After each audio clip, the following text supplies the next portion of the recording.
I walked along the south bank from Waterloo this afternoon, and as I was walking along, what kept running through my mind was firstly the lecture I had to give, but secondly that poem that Rudyard Kipling put into A School History of England in 1911. A School History of England was written by a chap called Charles Fletcher. Fletcher invited Kipling to counterpoint his text with a number of poems. And the first of these, and possibly one of the best known, of course, is The River's Tale, some of the lines of which you see up on the screen here. Now, Kipling, being Kipling, proffered a bit of advice to Fletcher in his text. He said, I suggest you shorten up that fascinating animal, Neolithic man, and give the kids more about the Romans. Well, I'm going to ignore Rudyard Kipling's advice and give you nothing about the Romans, but lots about Neolithic man and his co-frères who populated the Thames Valley in prehistory. So with apologies to Mr. Kipling, let's make a little start. Now, I suspect that you, in your heads, have your own favourite views of the River Thames, which is an icon of London, an icon of Britain, really. Here is my grab bag of images, some of which you're probably familiar with, because the river has performed a whole range of functions. It's been a platform for pageantry, for power, and for protest. And some of those images you can see up on the screen, I suspect, speak to some of that. We've got our EastEnders, we've got our New Year's Eve celebrations on the South Bank now.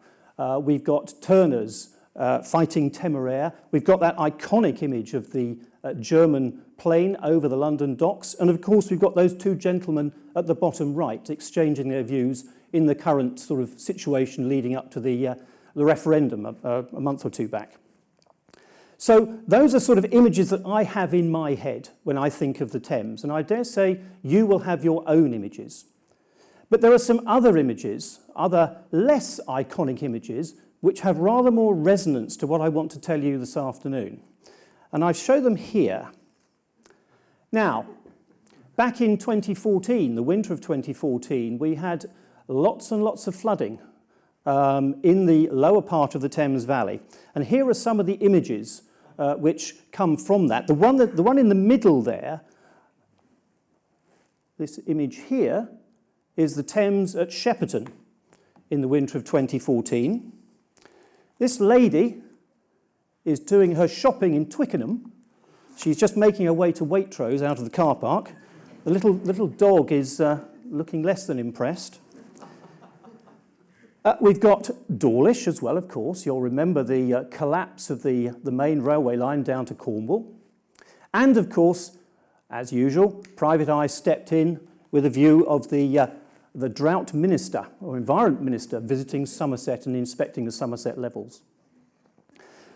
The picture at the top left of the screen provides a little bit of historical context, because it's a view of people being evacuated from flooding parts of Lambeth in 1928. They're being taken out of their houses, their basement flats, during the Thames embankments failed at Lambeth. 14 people were drowned in their basement flats, and over 4,000 were made homeless. Now, that flooding is a key image, or key concept, or key fact that I want to come back to at the end of the lecture and give you some indication of how prehistoric communities coped with a very similar set of circumstances back in the Bronze Age.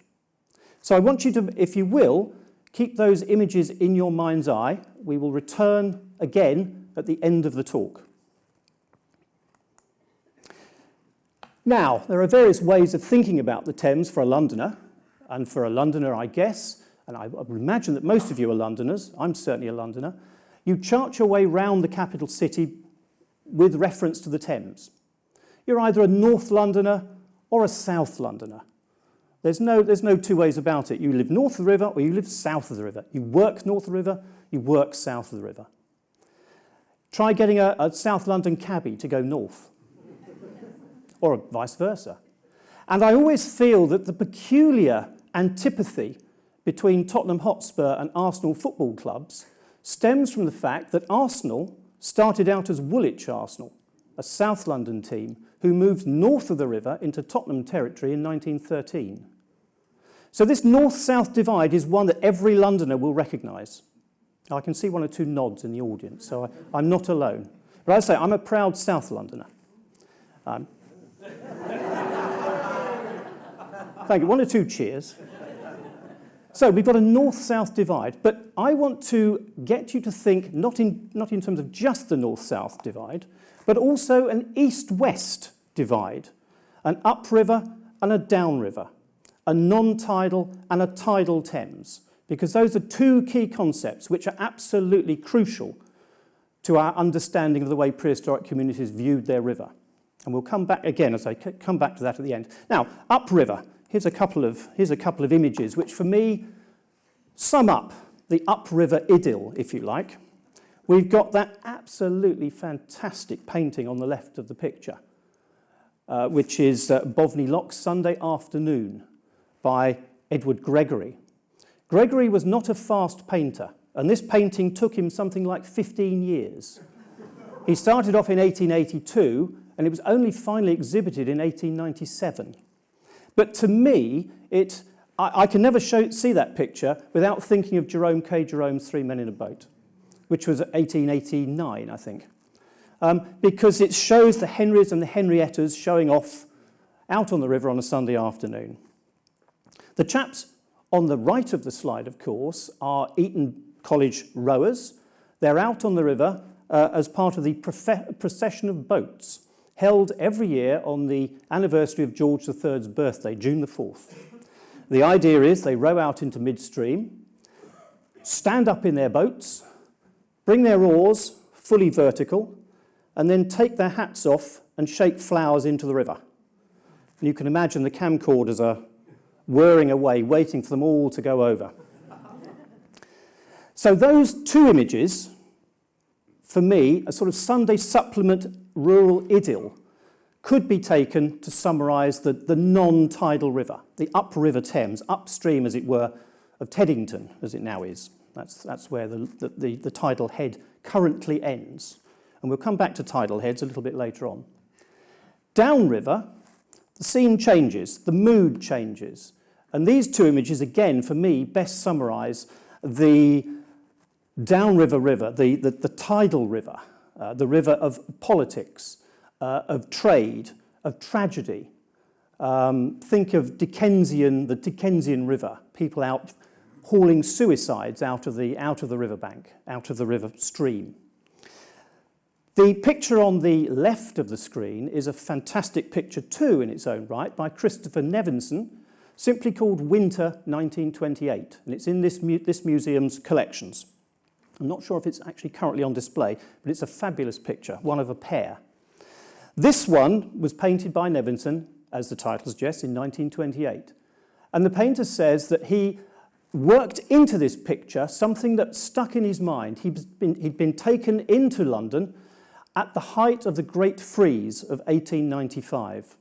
And he, like other Londoners, was absolutely astonished to see the number of seabirds, number of gulls flying in and along the river. They'd been driven inland by the harshness of that cold snap in 1895, and he used them to populate his picture. We're standing, the viewpoint is more or less the sort of bridge foot of Waterloo, looking downstream towards St Paul's, which you can see just on the horizon, top left. The second picture is a picture of the single largest maritime tragedy ever to occur in British waters, and this is the Princess Alice disaster of 1878, where a steam packet boat packed with trippers who were just coming back from a day out in Whitstable, they were coming back upriver, were hit amidships by the Bywell Castle, a collier, cut the boat in two, the whole lot sank. The final death toll was never really established because there was no list of passengers, but over 600 people or 600 bodies were taken out of the river over the next few months after that disaster. And one thinks, of course, in terms of our own day, the Marchioness disaster back in 1989. there, 50 people drowned, but that was right in the heart of by Southwark Bridge. So we've got two contrasting images there and two contrasting ideas of the Thames. An upriver Thames, a downriver Thames, a non-tidal Thames and a tidal Thames. And that distinction is an important one because that tidal head is a movable feast, as we shall see when we come back towards the end of the talk. Okay. Now, the Thames functioned in different ways for the communities who lived along its banks. The first item we need to think about is the Thames as a shaper of landscape. The Thames shapes the landscape of the Thames Valley, a landscape we're all familiar with, all live within. What we're perhaps less familiar with is the notion that the Thames actually started life, the headwaters of the Thames started life back in the Ice Age in the North Welsh area and flowed across to join the Beavers River, which is one of the great rivers of Northern Europe in the Ice Age. We've never had another river quite like it in terms of size and scale. The Beavers is here, which runs out into the middle of what is now the southern part of the North Sea basin. The Thames originally started life here and joined the Beavers. The Anglian Ice Age, the Anglian glaciation, which occurred around about 480,000 years or so ago, pushed the ice sheets down across Britain, down through here, destroyed the Beavers completely, took the Beavers completely out of the equation, and moved the Thames down into the valley that it currently occupies. So that's a big step change in the way that the hydrology worked in Ice Age Britain, the destruction of the Beavers River and the creation of the Thames. Now the Thames then proceeded to adjust its course and its level in relation to various changes in land subsidence and relative sea level rise. So it's a complicated equation. Don't ask me to explain it because I'm not a geomorphologist, but there are thousands and thousands of words spilt on that, trying to unpick that equation. So we've got, essentially what we have is the Thames laying down various beds of gravel in its floodplain. And those beds of gravel, essentially the higher in altitude those beds of gravel are, the earlier in the sequence they come, as the Thames sort of progressively cuts down into its former floodplains. You can see this quite well, actually, in Trafalgar Square, of all places, because if you stand by the fountains, you're standing in one floodplain of the Thames, which was created around about 115,000, 120,000 years ago, and you're looking up towards what is now the National Gallery to the next terrace up, which would have been laid down around about 300,000 years or so ago. So you've got a slice of London Pleistocene stratigraphy quite neatly in the middle of the West End. Now, those gravel terraces which were laid down essentially are the sweepings of land surfaces which the Thames has flushed away. So what we have, huge beds of gravel. And this, again, I reach for John Linnell's fabulous picture of Kensington gravel pits, believe it or not. This is quite close to Kensington Palace. He painted this in 1811 to 1812. It's a fantastic picture, which is huge in scale. And in fact, the image on the screen there is probably slightly less than life size. It's in Tate Britain, and it's worth a look in its own right. Not surprisingly, though, given its subject matter, Linnell found it quite difficult to sell. It was not a subject that appealed to the painting-buying public of the Georgian period. So it went unsold for quite a long time. But it's a fantastic image. Now, what's going on here is these gentlemen are digging the gravel terraces out by hand. And because they're digging them out by hand, they have every opportunity to pick up objects of interest to them, bones or flint tools in particular. These days, of course, gravel extraction is mechanised, and there's very little chance of spotting stuff except as it's whizzing along the conveyor belt to the crusher. But here, the chaps are digging by hand. And large numbers, thousands and thousands of flint tools were recovered by that means. Now, London bids fair, of course, to be the cradle of research into the Paleolithic because it is the scene of the first discovery of one of these hand axes, these biface flint tools, of which we have now so many thousands in museums. And the top left of the screen there, you see an etching of a hand axe found in the Gray's Inn Road in 1690 by a London apothecary, John Conyers, who was digging for gravel along, well, what is now the King's Cross Road, essentially, but he described it more colourfully as opposite Black Mary's at the sign of Sir John Oldcastle in the Fields. That hand axe, astonishingly, survives. And the bottom slide on the left there is the actual object itself, now in the collections of the British Museum. The etching at the top dates from 1715. And you can see they've got it broadly right. It's sort of pointy and sort of, triangular shaped. But anyway, the other point as well, of course, is that very, very occasionally human remains turn up in these gravels. And the slide at the top of the right of the screen there is Chris Stringer, holding 3 parts of a female skull, which was recovered from the gravels at Swanscombe, near Dartford in Kent, in 1935, 1936 and 1955. So these 3 bits of skull were found 20 years apart in those gravels. There may well have been more bits of this skull, actually, but the gravels down at Swanscombe were dug out to make up the Mulberry Harbours, which were towed out to Normandy as part of D-Day. So possibly somewhere off the North French coast is the rest of Shepherd and Woman's head. And of course, the bottom slide on the right there shows Ned the Neanderthal on display at the British Museum in their 1 Million Years Story of Britain exhibition, which I'm sure many of you will have seen, but a fabulous exhibition it was too. So, we've got Thames shaping the landscape. We've got it shaping the landscape in subtler ways, again, which brings us back to sea level rise and tidal head migration. Here's Pepys in his diary, 22nd September 1665. To Blackwall, he says, we into Johnson's house. Johnson is the dockmaster at Blackwall, where he tells us, digging his late dock, he did 12 foot underground, find perfect trees overcovered with earth. The diary entry goes on to describe these trees, some of which are clearly yew trees, which they found extremely difficult to cut with using iron adzes. They were so hard. Also hazel trees, some of whose branches had the very nuts upon them, Pepys says, together with ivy twined around some of the trees, some of the branches. What Pepys was being shown here was a section of drowned forest, of probably Neolithic or Bronze Age date. Forest that had been overtaken by rising river levels at a time of global warming and climatic change. Slide on the right of the screen there is my colleague Barney Sloane, who was also once of this parish, poking at a rather unpromising bit of brown sludge under what is now the Millennium Bridge. This is the site of the Millennium Bridge. There was a pre-construction excavation to assess the archaeology of the foreshore.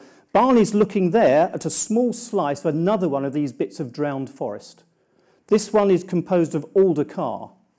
And has a radiocarbon date of around about, I think off the top of my head, it's around about 2100, 2200 calendar years BC. So we're talking sort of early part of the Bronze Age. But another chunk of one of these drowned forests. And for those of you who want to know what a drowned forest looks like in its heyday, here's a bit of modern alder carr. This would have been, I think this one's down on Hayling Island or somewhere like that. But the interesting thing about these drowned forests as well, of course, is they have lots of yew trees in them. Yew trees and oak trees, which is a very curious combination, which, according to Jane Siddell and other people who've looked into this, doesn't appear to have any modern equivalent. So it's a very odd mixture of trees we've got down on that floodplain in the Neolithic and Bronze Age.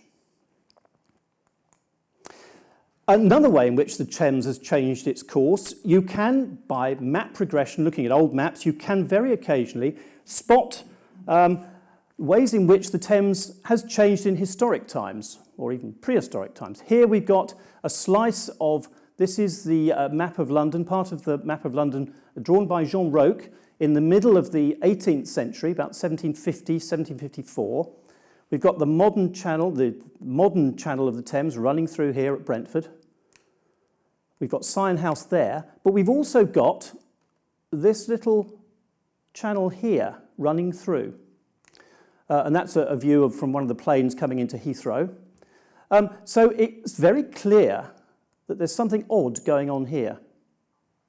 Now, excavations undertaken by Mola in Sion House, in Sion Gardens, Sion Park, as part of a research piece of work that they undertook with Birkbeck, managed to section part of that channel, and here you see it here. It's something like 100 metres wide and about 2 to 3 metres deep. Seems to be an Ice Age channel of the Thames, which has been later reused by the River Crane as in the lower part of its course. Interestingly, so we've got the Thames changing its landscape, but interestingly, we've got evidence of people changing the Thames in this instance, because when he was employed in the 18th century by the Duke of Northumberland, Lancelot Capability Brown used that channel as an ornamental lake. So we've got a reuse of an Ice Age channel of the Thames, reused by the Crane, reused by Capability Brown as a landscape feature. So next time you go into Sion Park, just have a look and you'll see this ancient channel repurposed as an ornamental lake. There are other ways of changing the Thames too, most of which come from beaver. And this is a typical beaver lodge. So these animals are architects every bit as influential in their way as Capability Brown was. I think the beaver lodge is actually in Patagonia, but we've got good archaeological evidence for beaver lodges and beaver dams along the Thames Valley. There was an excavation at Eton College Rowing Lake before the construction of the rowing course, located and excavated a beaver lodge, a Neolithic beaver lodge, and even found a skeleton of a beaver actually inside it, which is rather nice. We've got another beaver dam, or beaver lodge rather, under the A13 in Canning Town, of all places, on the edge of the floodplain, and various other pieces of beaver-chewed wood, very distinctive way they chew the wood, at places like Runnymede. So we've got good evidence for beavers in the Neolithic and the Bronze Age, also organising the Thames channels. Right, so we've got the Thames as a shaper of landscape. The second issue I want to touch on here is the Thames as a provider of resources. And I show here a rather nice cartoon and a quote from Sidney Smith in his usual sort of pithy fashion. The cartoon is by William Heath, Paul Pry, and is dated 1828. And for those of you who can't read it at the back, it says, monster soup, being a representation of Thames, or being a representation of that stuff doled out to us. What you've got here is a lady in a mob cap looking through one of those newfangled microscopes at a drop of Thames water, and so astonished by what she's seeing that she drops her cup of tea, made of Thames water. But of course, the thing about boiling Thames water is you remove the impurities, but a lot of Londoners didn't do that. They were drinking water extracted from the river, and hardly surprising, a whole series of cholera outbreaks occurred during the 19th century until the connection was made between water and cholera. So we've got the other point to make as well, of course, is that the Thames at this period, in the beginning of the 19th century, was just beginning a very long, sharp, long decline in water quality, such that the river was biologically dead between, way upstream, all the way down virtually to sort of Dartford. There were no fish swimming. The last salmon was recorded as being caught in the Thames at Putney in the 1830s. But after that, up until the 1950s, the end of the 1950s, the river was pretty much dead. These days, of course, it's all changed, as this little girl who's on an Environment Agency open day dipping session can readily attest. She's finding lots of crustacea and fish and all sorts of things. And those of you who are familiar with the Thames will know the number of water birds you see now, heron and cormorant and all sorts. They're there because the fish are there. We now know that the Thames is home to something like 125, 126 different fish species, including the salmon. We have the salmon back in the Thames. Now, there's huge amounts of evidence for the river being just as fecund in fish during the period before the 19th century. We have good evidence, lots of archaeological evidence for the presence of fish traps all the way along the river in the Greater London area. We've got no more, something like 30, I think now, fish traps recorded archaeologically. This one is, we're looking here at the Chelsea foreshore at World's End. We're looking upstream towards sort of Chelsea Harbour in the background there, the tower chopped off. And what we're looking at here is a series of Middle Saxon stakes put into the Thames, making a sort of V, at the downstream end of which you would have a fish basket there into which the fish would be funneled on the ebb tide. We've got lots and lots of these, but they all date to the early, middle and late Saxon and medieval periods. We have very little evidence, curiously, for the exploitation of fish in the Thames Valley in the Neolithic, the Bronze Age or the Iron Age. Most peculiar, with one exception. We have various indications that pike were being caught, were being landed, and their remains were being buried with all due ceremony in a number of rather curious positions within ritual sites at places like, at places like Lower Horton here, out to the west of Heathrow, and here at Runnymede Bridge. This chap here, this is Steve Double, who was the star of the Angling Times in 2010 with this monster pike, which he'd taken from the Thames. I think this is probably somewhere in the Brentford region. He said that the pike was so big it nearly toppled his dinghy over. He couldn't weigh it because it bottomed out the scales at 25 pounds. He thinks the estimation is that it was a 33-pounder. So it's a big fish, a big prize fish. Well, the interesting point about that is we have a fish jawbone, part of a fish jawbone from Runnymede Bridge here, which the best estimate of weight is somewhere in the region of over 50 pounds. So we've got a Neolithic fish here, probably twice the size of this beast here. And we have a number of other instances of big pike being buried. There's 5 or 6 of them being buried down the river, but very little evidence for the exploitation of other species of fish.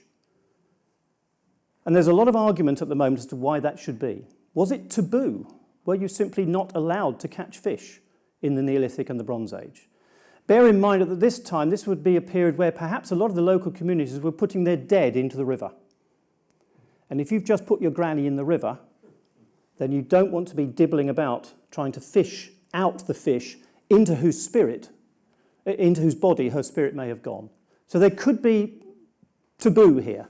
But this is a very lively current subject of debate. Now, so we've got the Thames as a shaper, Thames as a provider, Thames as an artery of communication. And here, the letterbox view at the top of this slide is looking upstream into the heart of the Pool of London.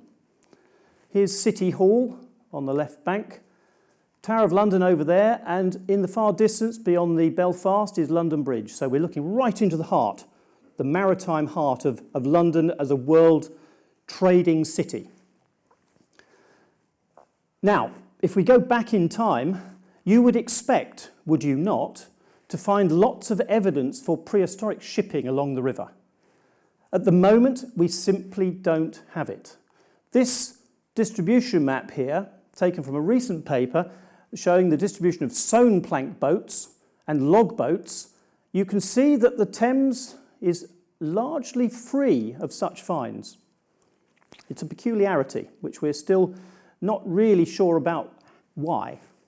We've got a lot up here, as you can see, including lots of log boats. These are little square symbols here, and you can see them dotted about. But these are probably only good for inland waterways. They wouldn't make cross-channel trips, I don't think. They've been described as the sort of personal runabouts, the sort of little minis that you just nip down to the shops in.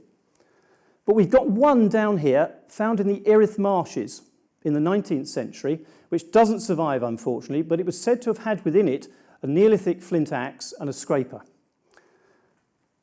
What we do have is evidence at places like Dover for the presence of these big sewn plank boats. And this is the Dover boat under Dover High Street.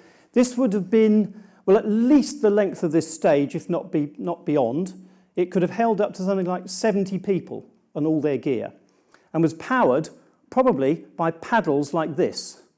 This is a 6-foot-long oak paddle found just in the Hullbridge Basin here, off the Essex coast. Now, it's this sort of craft, I suspect, or possibly an earlier hide craft, that would have brought in lots of people across the channel into the Thames Valley, which acts then as a natural funnel into the heart of southern lowland Britain. And here we've got this diagram on the left here, which I always like to think is a sort of Brexiteer's nightmare. This is Alison Sheridan's view of the way in which there was a multi-strand human colonisation of Britain at the beginning of the Neolithic period. Starting off with a sort of false start, a little site over here on the west of Ireland, then another wave of people moving in up the Atlantic seaboard from the Gulf of Morbihan in Brittany. Then this big upsurge of people coming across from probably the Pas-de-Calais area, and this is where our Thames begins to feature. But these people are bringing with them very distinctive carinated pottery bowls and beautifully worked arrowheads. And then we've beautifully worked axes, hafted axes. Then we've got a final sort of splurge of activity coming off the Cotton Town Peninsula up the western seaboard again. Now, all of this activity is taking place in the centuries either side of 4,000 calendar years BC. The Ferreters Cove stuff might even be something like 4,200. But we are lucky in London in that we've got part of this Transmanche East assemblage coming into the Thames Valley. We're back to Blackwall. This is an excavation carried out a few years ago by the Thames Valley Archaeological Services. They located a single burial of a woman laid on her left side with her knees drawn up and her arms drawn in. She's accompanied by some beautiful sherds of carinated bowl pottery of the sort that was being brought in here, and she's been radiocarbon dated to around about 4,100 years calendar BC. So she bids fair to be a first-generation incomer, probably aboard a hide boat, which doesn't survive, but bringing with her knowledge of cereal cultivation and herding of domesticated animals such as sheep and goats. Coming with her, or communities like her, are these fabulous axes, these jade axes taken from the Western Alps. This one is in the Museum of London's collection. It's on display in the gallery upstairs if you have a chance to look at it afterwards. It's from Monteviso in Italy at the western edge of the Alps. And as it says here, Sacre Verte. This stuff is thought to be a magical sort of rock, which ownership of which conferred on you a good deal of status. And we've got quite a number of these from Britain, but only 3 or 4 from the Thames Valley. This one comes from the Thames at Mortlake. Beautiful axe, absolutely fantastic. I haven't got time to tell you the other stories that relate to this axe because I've got to move on. I have got to move on, actually.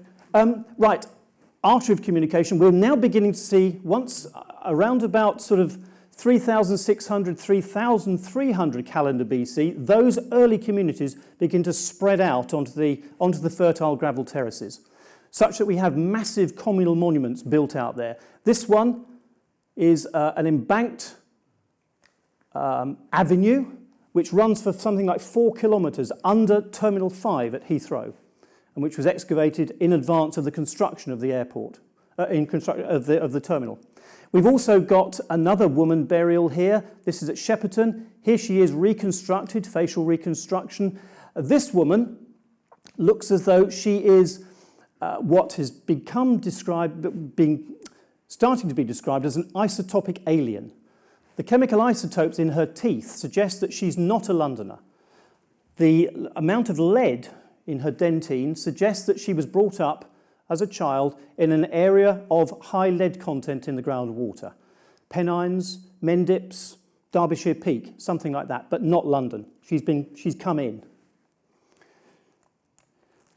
In the Bronze Age, we get those communal landscapes, those big monument-dominated landscapes, broken up into holdings, small holdings of fields, so that we're perhaps now beginning to move from a communally owned landscape into a landscape owned by different kin groups who worked side by side.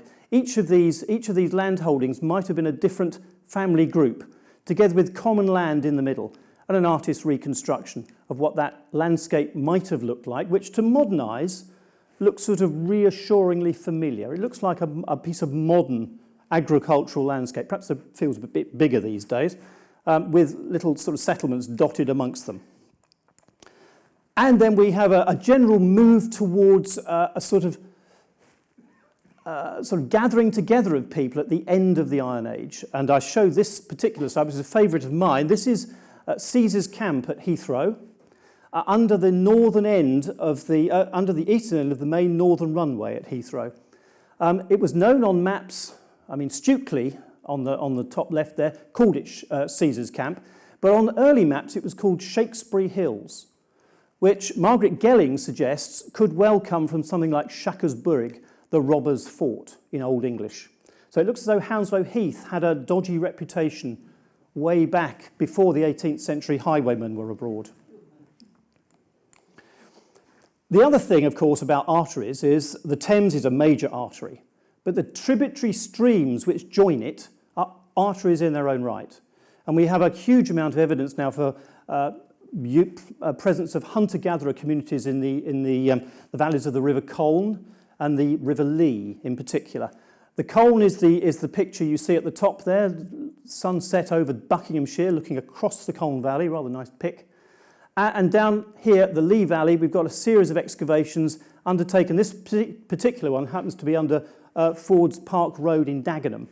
And what we've got is a hunter-gatherer site, a lot of flint tools gathered around literal hotspots. This is a distribution of the burnt flint on that site, and you can see literally little hearths there around which people are gathered.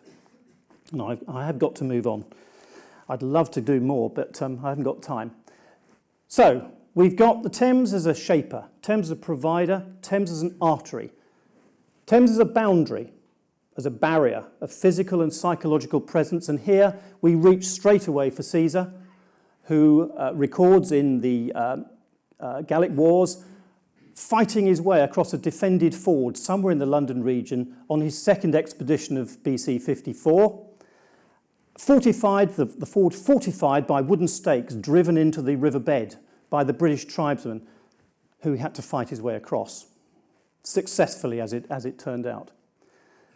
This gentleman down here, this is Rufus Noel Buxton, who's a labour peer, 6'3" tall, attempting to cross the Thames at a ford which he claimed was the one that Caesar used.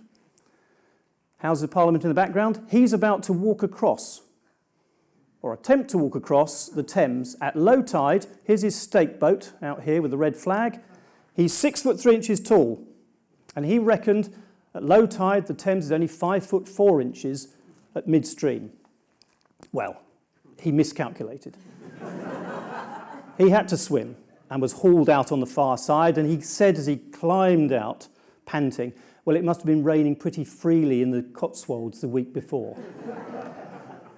He'd reckoned without river changes, without dredging, without the deepening of the central channel. But, interesting, this Caesarian, the search for Caesar's ford has engaged endless antiquarian debate. And this slide sort of summarised some of those suggested positions for Caesar's ford. Here at Westminster, we've got claims made for Chelsea, for Putney Fulham, for Brentford, of course, where that obelisk was, for Kingston, and the Coway Stakes down at Walton Bridges. So we've got umpteen different examples to play with, umpteen different claims. The short answer is we don't know. We have no idea. It was somewhere in the London region, somewhere along this stretch of the Thames. Now, there are a couple of sites, 3 sites I want to just focus on. Firstly, this one here at Putney Fulham, because this is an interesting one. There's a lot of very, very interesting stuff coming out of the river there. It's the site of a medieval ferry, an important medieval ferry here. But it's also the scene of a number of discoveries made in the River Thames, like the fabulous circular shield with the 2 river birds, one there, the head, another one there with the head and the beak, running round into sort of webbed feet.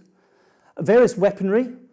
This dagger was actually curled into an S shape when it was first found. It had been bent quite deliberately into an S shape. Glass bead. And 2 human skulls, radiocarbon dated to between about sort of 300 and 200 calendar years BC. Broadly the date for this shield boss here. So we've got an interesting lot of activity going along on that river crossing. Now, is this one of these so-called mythical oppida, these defended enclosures, these defended sites, which Caesar mentions in various parts of his Gallic wars, but which he doesn't mention with regard to the Thames Valley? There are none, no major settlements. But there must have been something going on at Putney Fulham in the latter part of the Iron Age. There certainly was something going on at Woolwich under the Arsenal, because Brian Philp and the Oxford Archaeological Unit have done excavations there which have demonstrated a massive ditch here, an inner ditch. This is Hillfort sized. And another outer ditch, which seemed to sort of enclose a promontory of gravel jutting out into the river. And as Brian Philp posed the question in his report, was Woolwich the London of the Middle Iron Age? What we can suggest, though, is that this enclosure, this defended enclosure, must have fallen out of use by around about the 80s BC. So too early for Caesar. Then, of course, we've got London, and everybody wants to find an Iron Age oppidum under Londinium. And centuries of speculation and decades of archaeological excavation have singularly failed to provide an Iron Age precursor for London. We've got scattered finds, but nothing, of all dates, but nothing that would lead us to suppose we've got an Iron Age oppidum. Now, I really have got to move on because this is my last section. I've got about 5 or 6 minutes, I think. Is that okay? Okay. So we've got Thames as shaper, Thames as provider, as artery, as boundary. We've also, most importantly, got Thames as a sacred stream, which acted for various communities in various ways at various different times. Water, of course, is an absolutely fundamental life-giving force. Every community needs access to water. Every community, or many communities, venerate water. And of course, water is a very reflective medium. Without mirrors, if you're looking down into a stream, you're going to see your reflection, which may have a particular sort of resonance too. Now, these were mentioned in the introduction, and I couldn't resist putting them up myself. Here are a couple of fabulous objects out of the River Thames, the Battersea Shield there, found during the construction of Chelsea Bridge between 1854 and 1858, and the Horn Helmet from Waterloo Bridge in probably the 1860s. Fabulous artefacts. We have records going back, though, much before the 19th century. This view of Frank Pledge held at Isleworth in 1467. John Rouge of Isleworth aforesaid, shoemaker, found 1 talk of gold within that domain, weighing 50 shillings sterling, which is called treasure trove. John Rouge obviously was out on the foreshore, found this gold, had to declare it at the court because he had to bring it to the Abbess of Sion, who acted for the crown on matters of treasure trove in the Isleworth area. No doubt, there's no doubt about it, the Abbess of Sion confiscated it, had it melted down, which was why we know it weighs 50 shillings, or the equivalent of it. Interestingly, another piece of gold turned up under Syon Park during recent excavations that I've referred to a little bit earlier. This is a ribbon bracelet rather, with sort of buffer terminals, or half of it anyway, it's been snapped off, but dates to the latter part of the Bronze Age, about 1,000 years or so, BC.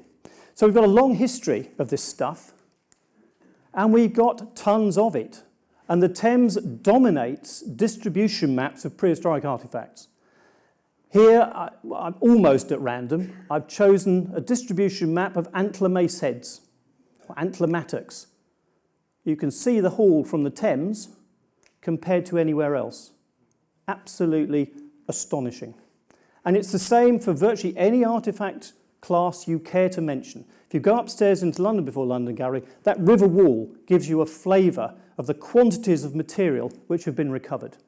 By chaps like this, dredger crews, either working with a spoon and bag, like these chaps here at Reading Bridge in the 20s, in the 30s, or by steam dredger, like this one here, off the Thames, off the Tower, in the 1830s onwards. They had lovely names, these steam dredgers, Goliath, Hercules, etc. And they could shift something like 20,000 tonnes of riverbed a week. Amongst which were lots and lots of finds which have made their way into the river, picked up by these chaps who shifted the dredged gravel by sheer weight, by sheer muscle power, into the holds of sea colliers who needed to stiffen up to go back up the east coast. That's a whole lecture in itself, which I haven't got any time to go into.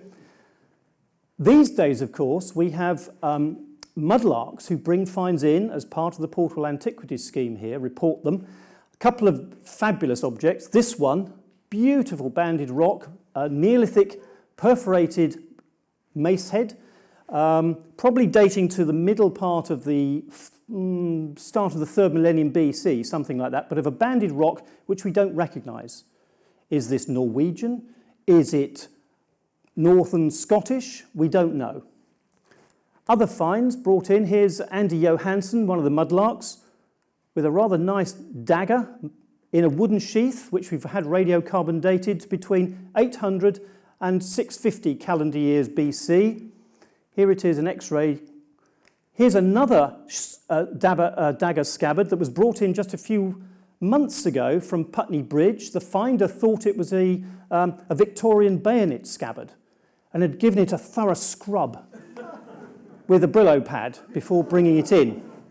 But there's no doubting what he's got here. It's a Latin 1 dagger scabbard dating to probably the 4th or 3rd century BC. A number from West London, and this is one of the nice ones. How do we explain all this stuff going into the river? Well, here are some of the various suggestions, and I haven't got time to unpack any of those. What I do want to do, though, is just focus on that bottom one, placating elemental forces. Now, here's where we go back to the river, the flooding river. Etymologist Richard Coates from Sussex University has taken the place name Londinium, which is the name by which the Romans called their settlement, and has unpicked it and suggested that originally Londinium derived from an invented word called plawonida. And the asterisk is an etymological flag to show that that's an invented word. He can't prove that that was what it started life as, but that's his suggestion. And he's suggesting that plawonida can be translated as something like flooding river, boat river, or river that is difficult to cross. So what he's suggesting is that the ancient Thames may have had two names: Tameza, the flowing one; plawonida, the flooding one. So a tidal Thames and a non-tidal Thames. And yes, a picture of what modern central London might look like without the Greenwich flood barrier. Now, of course, Bronze Age communities had no engineering solutions. Oh, quickly, yes. Just to the medieval references brim with references to flooding. So this is not a new phenomenon. The winter of 2014 is not an isolated occurrence. It's happened throughout history. I'll skip quickly on. The biggest, most devastating flood over the last century or so is in 1953. And this is Canvey Island, Oil City, hence that Oil City there. And the point there is Oil City is 100% pure below sea level. We've got a very low lying site, rising river levels. That's what happens. 53 people killed. Now, and those storm tides, those storm surges, those flood ranges of up to 5, 6, 7 metres powered things like tidal mills. And here's a medieval 12th century tidal mill being excavated at Greenwich, just in here, and a rather nice medieval view of one of these tidal mills at work. Now, I say Bronze Age communities were in the teeth of the storm here because what we've got, there's good archaeological evidence. We've mentioned submerged forests, those drowned forests in the Bronze Age and the Neolithic. We've got other archaeological evidence in the forms of drowned Bronze Age field systems, and you can see the crisscross aard marks from Bronze Age ploughs on the sand islands here under North Southwark. What you can't see is the 2 metres or so of flood silt over the top of it. On the right of the screen, we've got a Bronze Age trackway, brushwood trackway, dating to the middle part of the 2nd millennium BC, but here you can see the flood silts over the top of it. So what we've got here are bits of landscape, ancient landscape, Lyonesse surfaces, if you like, overtaken by the rising Thames. No engineering solutions. One suggestion is, were these objects, that many of which are beautiful objects, were they going into the Thames as an attempt on the part of Bronze Age communities to placate an elemental force? Now, if you look at the distribution of these objects, they're all in those West London stretches, all here. This is a map of metalwork dating from 1300 BC, 1200, 1100 and 1000, or a little bit later. If you match those distributions of metalwork against indicative flood risk areas, you'll see it's the same stretches at the upstream end that are affected by the Bronze Age flood episodes, and into whose streams these various objects have gone. Now, I haven't got time to go further. I could say that clearly this is a phenomenon from the southern part of the North Sea basin. Continental rivers, Meuse, Scheldt, Seine, will all have potentially similar episodes going on, and we know that there's lots of dredged material from those rivers too. Thames is still being used as a receptacle for religious offerings like these Diwali lamps, like these little Hindu gods and goddesses. We know that you can now hire a boat from Twickenham Boatyard to take you out with the ashes of your loved one to place in the river, because the Thames is part of the Ganges in terms of a Hindu worldview. And one final point, the wobbly bridge. And many of you will have walked across that countless times. Many of you will probably have noticed little love locks, little padlocks. And I walked across this morning. There are 3 on there. It's a bit stingy because the corporation take them all off. And the reason they take them all off, of course, is because here's the Pont des Arts across the Seine in Paris, which collapsed under the weight of the padlocks. I always like to think, actually, this is a very British take on l'amour compared to France. Anyway, by the by, my last slide, that's what I've done this afternoon. I've given you an insight into some of those different aspects. Apologies to the shade of Kipling. Thank you very much.